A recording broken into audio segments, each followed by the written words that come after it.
Welcome to Horror Midnight Thrills. Thank you for stopping by to watch our spine-chilling, heart-pounding, scary videos. Your support means the world to us. If you love thrilling tales and terrifying mysteries, don't forget to subscribe and hit the bell icon.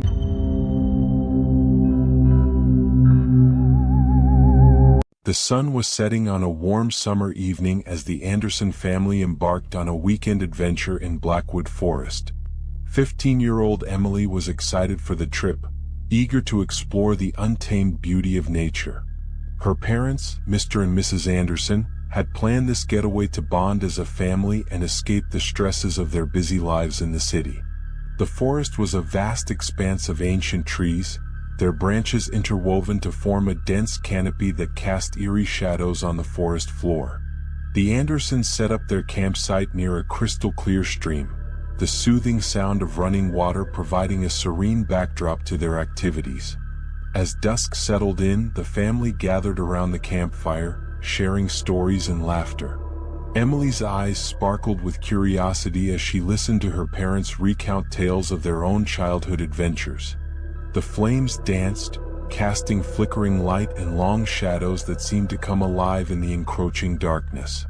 "Stay close, Emily," Mrs. Anderson warned as they finished their dinner. "This forest can be tricky to navigate, especially after dark."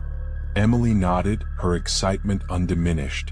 She loved the thrill of the unknown, the sense of adventure that the forest promised. As the night deepened, she decided to take a short walk along the stream, promising to stay within sight of the campsite. The forest was eerily quiet, the only sounds being the rustling of leaves and the occasional hoot of an owl. Emily's flashlight cut through the darkness, illuminating the path ahead. She felt a shiver run down her spine, but she brushed it off, attributing it to the cool night air. Minutes turned into hours, and when Emily didn't return, her parents began to worry. They called out her name, their voices echoing through the silent woods, but there was no response. Panic set in as they realized their daughter was missing. Desperation drove them deeper into the forest, their flashlights casting long, searching beams of light. The trees seemed to close in around them, the darkness growing thicker and more oppressive with each passing moment. It was as if the forest itself was conspiring to keep Emily hidden from them. The hours stretched on, and with no sign of Emily, the Andersons were forced to retreat to their campsite and wait for dawn. Exhausted and hearts heavy with worry, they huddled together, the fire's warmth doing little to ease their fear. The first light of dawn brought with it a renewed determination to find Emily. Mr. and Mrs. Anderson wasted no time in contacting the local authorities, who promptly organized a search party. Volunteers from nearby towns joined the effort, their faces grim with concern as they combed through the forest. Days turned into weeks, and despite their relentless search, there was no trace of Emily. The forest had swallowed her whole, leaving behind only unanswered questions and an aching void in the hearts of her parents. As time passed, strange rumors began to circulate about Blackwood Forest. Locals spoke of ghostly apparitions and eerie sounds that plagued those who ventured too deep. Some claimed that the forest was cursed, that it had a way of luring people in and never letting them go. Welcome to Horror Midnight Thrills. Thank you for stopping by to watch our spine-chilling, heart-pounding, scary videos.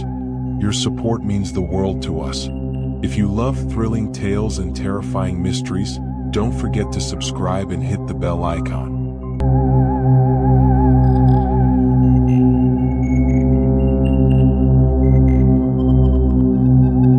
It was a long, monotonous week at the office.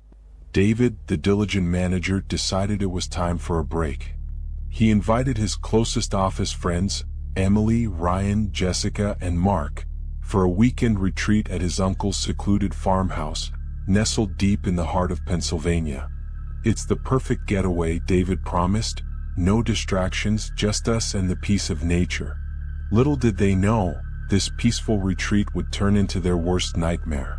The group set off on Friday evening. The drive was long and winding, but the camaraderie made the journey bearable. As they approached the farmhouse, the sun began to set, casting eerie shadows over the old, dilapidated building. The farmhouse stood tall and imposing, surrounded by dense forests. David's uncle had moved abroad, leaving the place abandoned for years. The air was thick with an unsettling silence. "Welcome to our home for the weekend," David announced, trying to sound cheerful. But there was a palpable unease in the air. After settling in, they gathered around the fireplace, sharing stories and laughter. The warmth of the fire contrasted with the chilling atmosphere outside. As the night grew darker, the wind howled and strange noises echoed from the forest. "Must be the wind," Ryan said nervously, trying to reassure himself. They decided to call it a night, but sleep did not come easy. Shadows danced on the walls, and the farmhouse seemed to creak and groan as if it were alive. The next morning, Emily discovered an old journal in one of the dusty cabinets. It belonged to David's uncle, filled with disturbing entries about strange occurrences on the property. Mentions of sightings, unexplainable noises, and a chilling warning: "Do not stay after dark. This is just a joke, right?" Mark laughed, but his voice wavered. But as the day progressed, the group couldn't shake the feeling that they were being watched. Every rustle of leaves, every snap of a twig sent shivers down their spines. That night, the real horror began.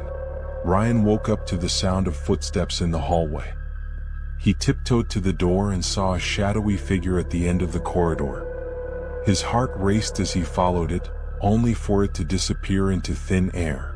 The rest of the group woke up to Ryan's screams.